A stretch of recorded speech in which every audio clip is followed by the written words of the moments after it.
Are you really buying a car online on AutoTrader right now? Really, I can get super specific with dealer listings and see cars based on my budget. You can really have it delivered. Or pick it up. Mommy, look! I think your kid is walking up the slide. Really? AutoTrader. Buy your car online. Really? Here's a shift worth noting. Better healthcare is care that meets patients where they are. United Health Group is bringing it directly to living rooms. This is a win for patients managing chronic conditions. And here's the interesting thing. By closing those care gaps, administering in-home exams, and identifying risks earlier, more diseases can be prevented and patient outcomes can improve. In 2025 alone, United Health Group patients received over 19 million home visits. Learn more at unitedhealthgroup.com/commitment. 7 things you don't really need to know, but probably should. I'm Jamie East, and this is the Sunday 7. I'm Ciara Revens in for Jamie East this week, and on today's episode of the award-winning Sunday 7, we ask why NASA's Artemis II mission has captured the public's imagination, learn about the new breakthroughs in weight loss medication, and meet a blind man who needs your help to run a marathon. Plus, Will Guyatt, the Smart 7's resident tech guru, looks at new Ofcom research on our browsing habits and takes a good sniff of the latest Apple innovation. If you're enjoying our episodes, please do like and follow us wherever you get your podcasts. We're here 7 days a week at 7 a.m. with the 7 biggest stories on the Smart 7 in association with Metro. Before we get started, though, it was on this day in 1964. The first driverless train ran on the London Underground. A train operator closes the doors, presses the start button, and the train runs automatically to the next station with signals guiding it along the track. The innovation coincided with the development of the Victoria Line, which was the first new line built in central London since the turn of the century. It officially opened beginning in 1968. 7. We're going back to the fucking moon, that's why. That's one of the thousands of space fans who turned up this week at the Kennedy Space Center in Florida to watch the launch of NASA's Artemis II mission to the moon. It seems NASA's renewed focus on lunar exploration has captured the imagination of the American public, with this week's launch of a 10-day mission to circle the moon receiving blanket coverage across the media in a way that previous launches haven't. It's been over 50 years since man landed on the moon, and the current mission won't see American boots on lunar soil, but it's a stage closer to the scheduled moon landing in 2028. Helen Sharman was the first British person in space, and she says that the Artemis missions really do open up a new era for space exploration. This is really, I think, the beginning of a new phase, isn't it? So this is not just about returning to the moon and ultimately landing on the moon, although this mission won't land, of course. It will just go round, test the spacecraft and return to Earth. But yes, in the future, we're looking forward to people landing on the moon and living there, so establishing some sort of moon base, and then ultimately thinking about going to Mars. So yeah, lots of excitement, lots of science to do there, lots to discover, and lots to dream about as well. The current Artemis mission is a record breaker in its own right. It's the furthest and fastest manned flight. The commander, Reid Wiseman, is now the oldest person on a lunar mission, and the crew contains the first woman, the first black astronaut, and the first non-American on a US lunar mission. All of those factors are probably part of the reason that the mission has captured the public imagination, and Libby Jackson, who is the head of space at the Science Museum, says a fascination with space is a good thing. The inspiration for this for me is one of the things I'm really excited about, because it will capture a new generation of people seeing space as exciting, and we all use space every single day, and just getting excited about science and technology and the challenge, the technology that we will develop. And this time NASA are really clear that they want to go back to stay. Well, the 10-day mission will see the astronauts do a full loop of the moon, becoming the first humans to see the dark side. There is also plenty of other scientific experiments going on board, including testing what happens to bone marrow in space. Dr. Nicky is from NASA's Science Directorate, and she told Radio 4 that this mission is also about preparing for a future longer trip to Mars. I think of the moon kind of as a training ground for going to Mars. That journey to Mars is very long. It is not a quick journey. It takes at least 6 months to get to Mars, and then landing on Mars. You know, the moon is not very hospitable, neither is Mars. So, you know, having to be ready to operate the moment you get to Mars. NASA Administrator Jared Isaacman has redefined the space agency's priorities, shifting the focus to the moon and planning to build a base there in the next 10 years. For that to work, it's critical that the Artemis missions are both successful and popular. After a brief 54-year intermission, NASA is back in the business of sending astronauts to the moon. We have arrived at this point through a sustained effort and national commitment and the work of thousands across the agency, our industry partners, and our international allies. I want to personally thank the ground crews, pad controllers, the entire workforce here at Kennedy Space Center. This mission belongs as much to you as it does to the crew.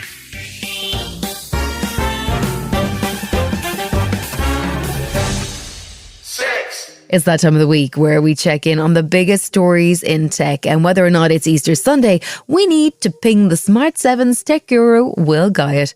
Will, what's your current Easter egg count? I should probably say 6-7 to demonstrate my extensive knowledge of internet culture or something, but the reality is I've got a couple of bootleg German supermarket mini eggs to enjoy later. I guess that's a comment on influencer culture, right? This week saw a really interesting study from Ofcom which looked at what the UK is up to online. What are the big headlines? It's the Communications Watchdog's annual report into the use and attitudes of technology for adults, and within the 45-page report there's all sorts of interesting numbers and nuggets that paint a picture of how rapidly the media landscape is changing around us. Importantly, we're all feeling less positive about being online, with those agreeing that the benefits outweigh the risks, falling from 72% last year to 59% this year.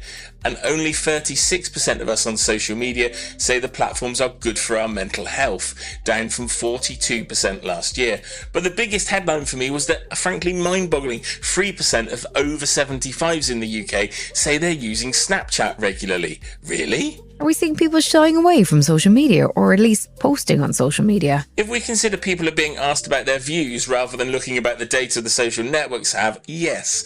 But in the last year, posting and commenting on social media has declined from 61% to 49%, and that's quite a drop, and perhaps a sign that the relentless negativity around social media and the anecdotal rise of so-called dumb phones might suggest that at least some of us are finally considering the impact of social media on all areas of our lives. And what impact is AI having on our own browsing habits? According to the survey, those asked said they were viewing fewer new websites now they had the support of their favourite chatbot, and that unsurprisingly, 51% of adults said they were regularly using ChatGPT or other platforms, up 20% on last year. Perhaps worryingly though, only half of us are aware that AI can give us a bum steer and inaccurate information, and that's troubling. We saw some big tech integrations this week. ChatGPT introduced to Apple CarPlay, but maybe more interesting for us, Google Maps plugged into the bus network. They might have now stopped you from making videos of Donald Duck snorting an Easter egg last week,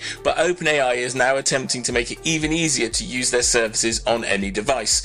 You can now use voice controls in your car to ask ChatGPT all those important questions when you're on the M4, but you're going to need CarPlay and an iPhone. The company suggests you stay safe when using it. Many of us probably thought that Google Maps was plugged into the bus network a decade or so ago, but this will be super useful if you're trying to get somewhere, especially if you're in a new location and haven't downloaded the app or registered for an online account for more than 500 bus providers across the UK.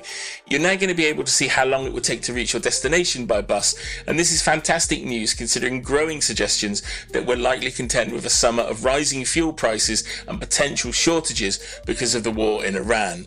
There was also the launch of another very useful initiative this week that brings together the UK's multiple parking apps in an initiative to book your space from whichever app you're using. Now, it's not quite rolled out across the whole country yet, but it will be coming.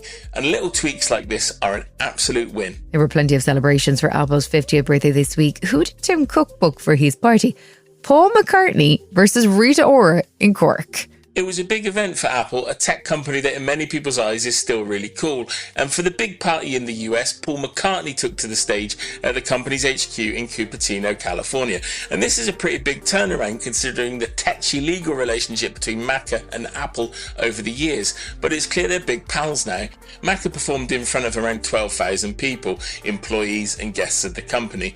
Meanwhile, over in Ireland at Apple's headquarters in Cork, they got Rita Ora for a special performance. Which gig would you rather have been at? An intriguing Apple leak suggests your new iPhone might have a nose. Apple are investigating breath-based health sensing through a range of new sensors, and we know that because of a new patent that outlines a future iPhone that is capable of analysing our breath to look for potential medical conditions.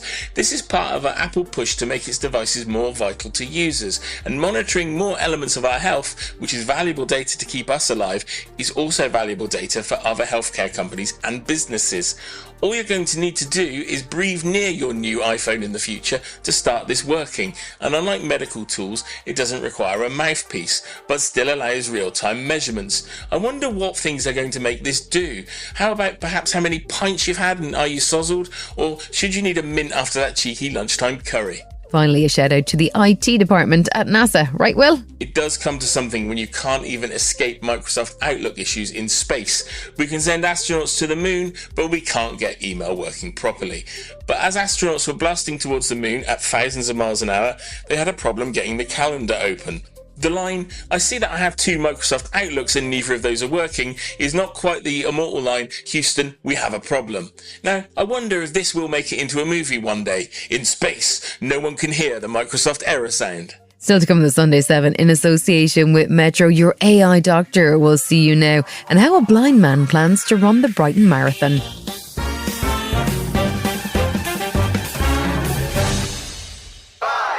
In the UK, we're bracing ourselves for another potential resident doctor strike after Easter, and we heard this week that the NHS is set to miss its target for reducing waiting lists after a tough winter of flu and illnesses. But it's becoming increasingly clear the question is when, not if, AI can have an impact when it comes to medical issues, and I suppose if you trust medical advice from a chatbot. In the US, there are a number of medical companies emerging who are using AI to speed up patient waiting times and to help streamline the process of getting medical help and support. This week saw AI startup Doctronic officially become authorised to practice medicine in the US. Based in Utah, the company is now allowing prescription renewals following consultation with their chat doc, and can handle 190 different medications. Founder and co-CEO of Doctronic, Adam Oskowitz, says that the company has safety systems in place to ensure that any complex or unusual cases are escalated to a real-life doctor. AI care, or as we like to call it, AI doctors, should be regulated at the state level. And the reason is it's really the practice of medicine. And so the practice of medicine is regulated at the state level, and that's why we're going state by state through sandboxes to try and change regulation to allow some form of autonomous care. I think the big picture is there's a fundamental supply-demand mismatch within medicine. There's just not enough doctors to meet the demands of patients, and we need to use technology to improve that. It's actually dynamic. It's designed to tease out the information it needs to gather that new information that may have happened over the course of a couple weeks or a couple months since you've actually visited a doctor or our platform.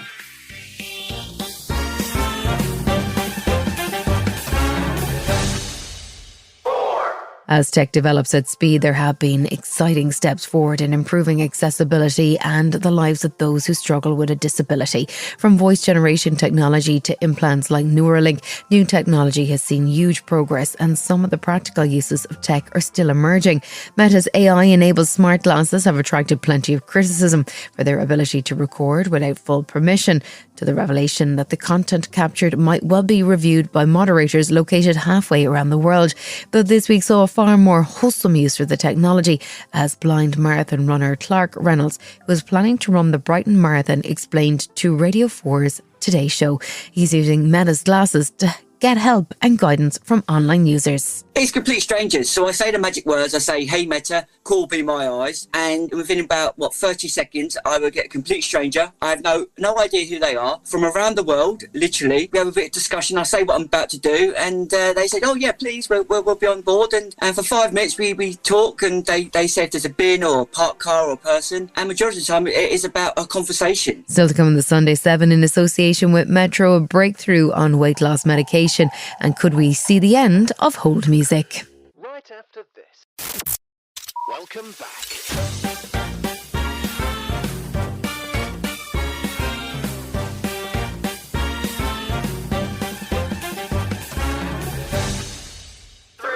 The era of weight loss drugs has had some surprises so far. Firstly, the drugs known as semaglutides have health benefits beyond their original purpose, with research showing that they can impact positively on heart health, kidneys and even potentially reduce the risk of dementia. This week has seen the UK's health authorities announce an expansion of the existing Wegovy programme with a focus on more than 1 million Brits who are at risk of heart attacks because of cardiovascular disease. The new advice from the National Institute for Healthcare and Excellence recommends the drug be prescribed for people who have previously had a heart attack or a stroke and are currently overweight. Professor Naveed Sattar from the government's Obesity Healthcare Goals programme says the wider use of these drugs will be a fundamental shift for medicine. In about 5 years' time, these drugs, along with statins and blood pressure medications and a few other medications, will probably become foundational in the treatment of heart disease, in part because they further help lower the risk of future heart disease, but they also tackle obesity. And obesity in many people with chronic disease is a major problem because it also stresses many other organ systems and leads individuals to develop more diabetes, more kidney disease, more heart failure. So by also tackling the obesity in individuals at risk of complications like heart disease, we help people live longer but with less disease, and we also help improve their quality of life in a way that perhaps few other drugs do. Weight loss medication is currently administered largely by injection, but most people are able to self-administer the shot. However, the pharmaceutical companies have been working on developing an easier method to administer, and this week saw news that Eli Lilly have just received FDA approval for a once-daily pill to be called Foundayo. Not only are the pills easier to take than an injection, but they are also easier to manufacture.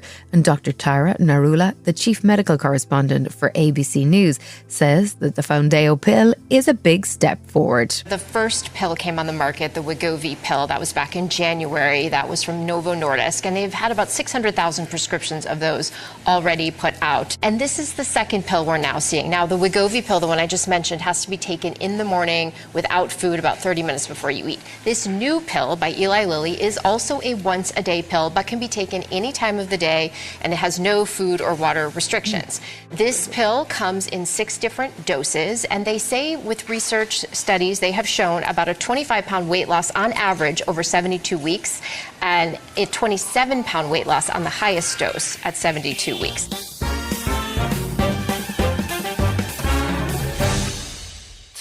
If you've ever spent any time on hold, you'll probably have had the achingly bad hold music seared into your brain for the rest of the day.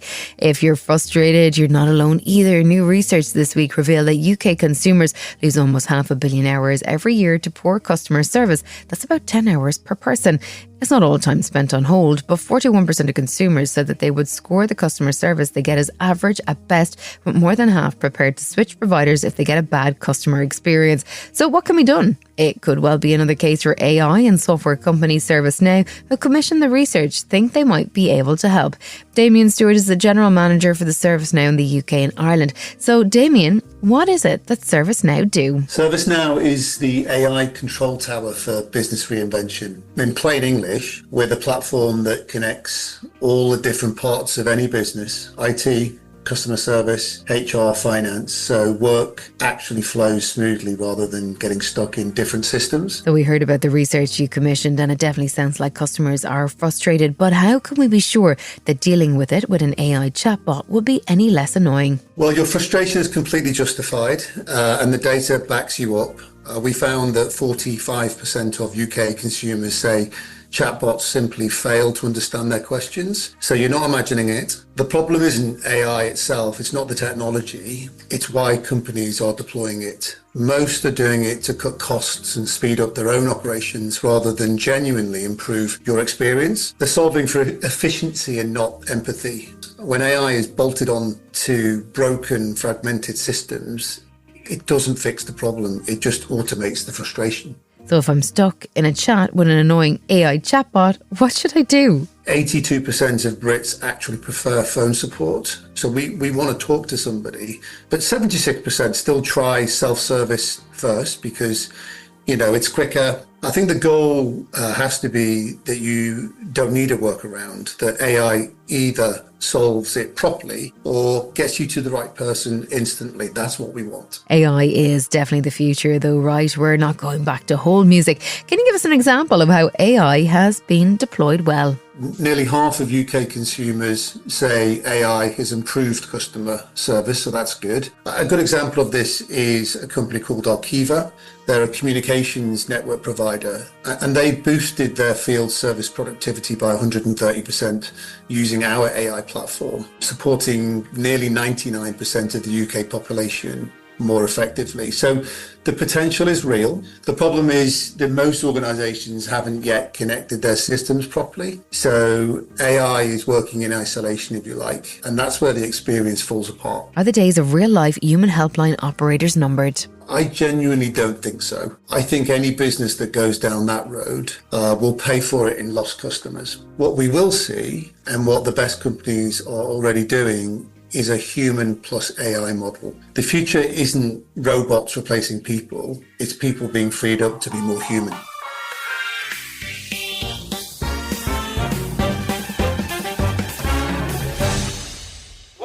We have a strange relationship with pigeons. They're pretty much everywhere in London, with some estimates suggesting that there may be as many as 3 million feral pigeons in and around the capital.